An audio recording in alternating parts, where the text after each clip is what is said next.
Hello friends, एक बार फिर से स्वागत है आप सभी का मेरे स्टडी के यूट्यूब चैनल्स में।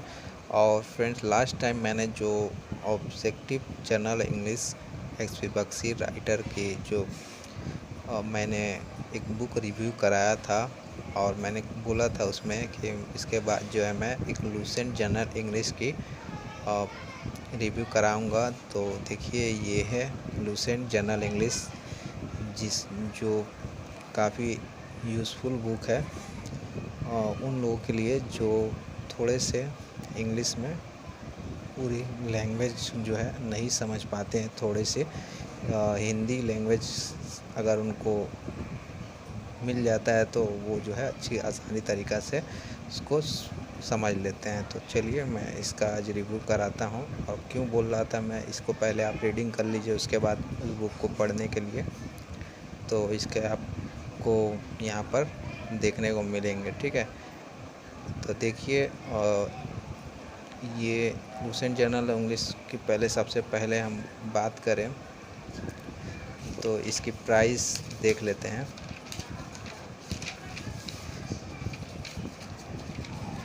तो सबसे पहले इसके प्राइस फ्रेंड्स देखिए, 270 रुपीज़ इसकी प्राइस है। ओके, उसके बाद देखिए यहाँ पर क्या क्या आपको यहाँ पर दिया हुआ है। सिंटैक्स है, आर्टिकल्स है, noun, noun and number, noun and gender, noun and case, pronouns, adjective, और ओवरऑल सारे चैप्टर्स आपको यहाँ पर मिल जाते हैं। ओके, और देखिए फ्रेंड्स, सिंटैक्स में किस प्रकार से सब्जेक्ट वर्ब एग्रीमेंट को समझाया गया है। किसी भी सेंटेंस में सब्जेक्ट के नंबर तथा पर्सन के अनुसार वर्ब का प्रयोग सब्जेक्ट वर्ब एग्रीमेंट करता है। तो देखिए यहाँ पर आपको हिंदी लैंग्वेज के थ्रू आपको समझाया गया है, तो इसलिए मैं इसको पहले रिकमेंड कर रहा था जिन लोगों की थोड़ी इंग्लिश वीक है। तो पहले इसको आप क्लियर कर लीजिए, उसके बाद आप उस ऑब्जेक्टिव जनरल इंग्लिश को पढ़िएगा तो आपको जो है पूरी तरह से आप कंसेप्ट बनाने में आपको कोई असुविधा नहीं होगा। और फ्रेंड्स, एक चीज़, इंग्लिश जो है देखिए बहुत अच्छी सब्जेक्ट है। यदि आप इसमें सारे चैप्टर्स, फॉर एग्ज़ाम्पल जिस चैप्टर से क्वेश्चंस बनते हैं, अगर आप ध्यान से अच्छे से कर लेते हैं तो देखिए कम समय में इंग्लिश जो है ज़्यादा से ज़्यादा नंबर आप आराम से कर सकते हैं। एज़ माई एक्सपीरियंस, मैं अपने एक्सपीरियंस के थ्रू बोल रहा हूँ क्योंकि मैंने भी किया है। इंग्लिश में ज़्यादा समय नहीं लगता है, अगर आपकी अच्छी तैयारी है तो आप इसमें अच्छे मार्क्स बना सकते हो। ओके फ्रेंड्स, तो सबसे पहले देखिए सिंगुलर वर्ब क्या क्या है। सिंगुलर सब्जेक्ट है, सिंगुलर वर्ब, सिंगुलर सब्जेक्ट के साथ सिंगुलर वर्ब यूज होता है। उसी प्रकार प्लूरल सब्जेक्ट में आपको पूरी अच्छी तरीके से समझाया गया है। उसके बाद प्लूरल वर्ब क्या क्या होता है, उसके बाद एरर करेक्शंस के लिए आपको सारे कुछ यहाँ पर समझाया गया। जैसे रूल नंबर 1 है, रूल नंबर 1 में सिंगुलर सब्जेक्ट का रूप लेकिन सिंगुलर और प्लूरल वर्ब का प्रयोग होता है। बहुत अच्छी तरीके से समझाया गया, मैंने इस बुक को रीडिंग किया। ओके फ्रेंड, उसके बाद देखिए यहाँ पर दिया है नीडेंट और डेरेंट का प्रयोग सिंगुलर और प्लूरल सब्जेक्ट के साथ प्लूरल फॉर्म में होता है। मतलब बताया भी और एग्जांपल देकर आपको बताया गया कि देखिए सी नीडेंट गो देयर, ये सही होता है, लेकिन सी नीडेंट्स गो देयर ये नहीं होता है। ठीक है, तो यहाँ पर ये आपको बहुत अच्छी तरीके से समझाया गया। उसके बाद डेयर और नीड का प्रयोग जो होता है मेन वर्ब के रूप में सिंगुलर और प्लूरल दोनों रूप में होता है, तो यहाँ पर समझाया गया है। उसी प्रकार से आप देख सकते हैं यहाँ पर देखिए सपोजिशनल सेंटेंस जैसे क्या क्या होता है। सपोजिशनल सेंटेंस क्या क्या होता है,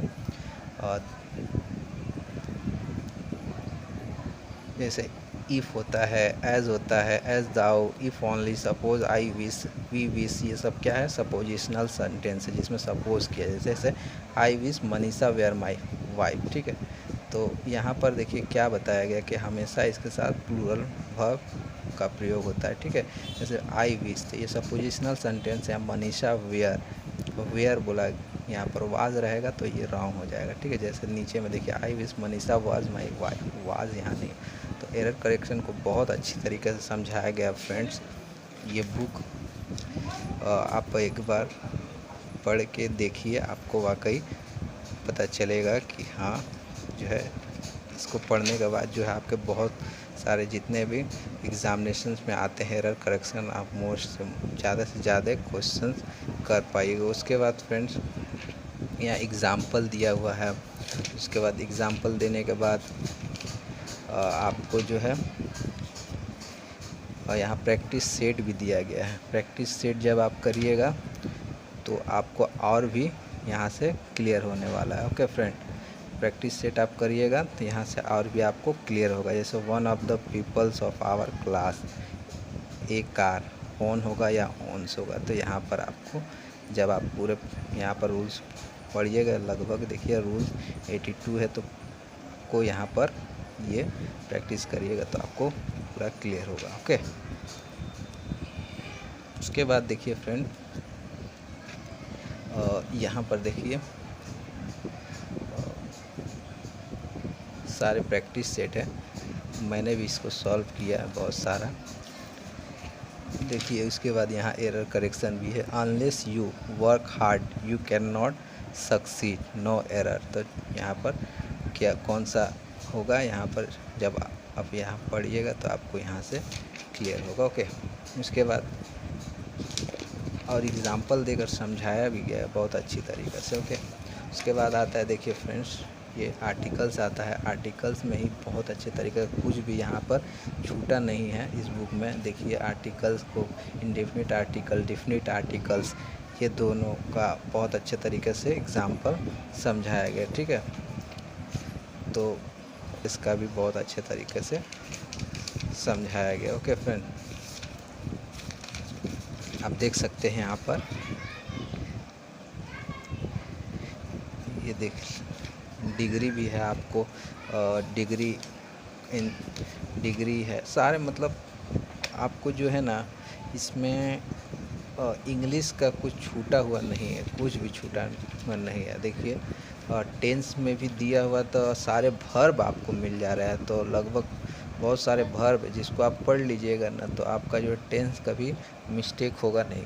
क्यों मैं ऐसा बोला, क्योंकि देखिए पास्ट टेंस एंड पार्टिसिपल, इसका जो वर्ब है वो किस प्रकार आपको दिया हुआ है, जैसे मैरी, मैरिड, मैरिड, इस प्रकार आप सब समझ जाइएगा। तो एरर करेक्शन में आप जब आपको देगा ये तो आप आसानी से समझ पाइएगा कि जो है ये कौन से टेंस का ये सही है कि नहीं, और स्पेलिंग करेक्शन में भी आपको ये मदद हो जाएगा। ठीक है फ्रेंड्स, उसके बाद देख लीजिए उसके बाद दिखा देता हूँ आपको। देखिए यहाँ पर सिनोनिम्स दिया हुआ है। सिनोनिम्स का जैसे उस बुक में था ऑब्जेक्टिव इंग्लिश का, जो मैंने एसपी बख्शी का रिव्यू कराया, उस बुक में भी अल्फ़ाबेट वाइज था, तो इस बुक में भी आपको अल्फ़ाबेट मिल जाता है। वन वर्ड सब्स्टिट्यूशन है, बहुत अच्छा है one word substitution. Being unable to pay one डेब्ट तो इंसॉल्वेंट, मतलब बहुत है। ये पूरे पढ़ जाइएगा ना तो आपको जो है यहाँ से आना ही है क्वेश्चन। और पढ़ने के बाद ये मैं नहीं कर रहा हूँ कि आप एक्स्ट्रा कभी आप उसके बाद पढ़ेगा ही नहीं, रिवीजन करते रहिए। उसके बाद एक्स्ट्रा जो आपको एक्स्ट्रा कहीं से भी नया सेंटेंस मिले तो उसको भी आप नोट बना लीजिए। और प्लस ये, क्योंकि एक बार पढ़ने के बाद तो आपको कभी भी अगर जब ऐसे टाइप के क्वेश्चंस आएंगे तो ज़रूर आप उसको कर पाइएगा। ठीक है ना, आपको वो देखते ही समझ में आ जाएगा। ठीक है, उसके बाद देखिए अब कुछ नया सेंटेंस मिल रहा है तो उसको आप भी बनाए। फ्रेजल वर्ब, देखिए फ्रेजल वर्ब भी बहुत अच्छी तरीक़ा से दिया हुआ है। ऐसे काउंट फॉर, कारण बताना, हिसाब देना, स्पीकर, तो हिंदी मीडियम के लिए हिंदी में दिया हुआ है। हालांकि उस बुक में हिंदी नहीं था, तो इसलिए मैं बोल रहा था पहले जो लोगों की थोड़ा इंग्लिश कमज़ोर होते हैं, मेरे भी ऐसे प्रॉब्लम हुए थे, तो मैंने पहले इसको लेकर पढ़ाई की। उसके बाद मैंने उसको जब पढ़ाई किया तो सारे क्लियर हो गए मेरे डाउट। ठीक है, तो दोनों बुक मोस्ट यूज़फुल, आप ले सकते हैं ये बुक। अगर लेना चाहते हैं तो वीडियो के डिस्क्रिप्शन में इसका लिंक दे दूँगा, या फिर अदरवाइज़ आपके नियरेस्ट में अगर कोई कहीं पर अवेलेबल है तो ले सकते हैं। अगर इंग्लिश में आपको अच्छी मार्क्स लानी है तो आप जो है इसको ज़रूर ध्यान दीजिएगा। ओके फ्रेंड्स, आपके एसएससी एग्ज़ामिनेशंस जितने भी है, एमटीएस 10+2 सीजीएल लेवल के या फिर स्टेट लेवल के एग्ज़ाम होते हैं बैंकिंग के लिए, तो बहुत अच्छा होता है। ठीक है, तो आप समझ सकते हैं किस प्रकार के क्वेश्चंस आप एग्ज़ाम तो फेस किए होंगे। तो जितना भी मैंने रिव्यू कराया है फ्रेंड्स, आप देखकर आपको बुक समझ में आया होगा। यदि अच्छा लगा तो ले सकते हैं। मैं तो आपको रिकमेंड करूँगा कि ले लीजिए, अच्छा होगा, ठीक है। क्योंकि बुक अच्छी है, लुसेंट पब्लिकेशंस की बुक है, चाहे वो जीके का हो या फिर इंग्लिश का, दोनों ही अच्छी बुक है। ओके फ्रेंड्स, तो अच्छा लगे तो लाइक करें, शेयर करें फ्रेंड्स के साथ, और चैनल को सब्सक्राइब करके आगे, ताकि इसी प्रकार के जो है यूज़फुल जानकारी आपके साथ शेयर करता रहो। Stay with us our study YouTube channel. Thank you for watching. Thank you.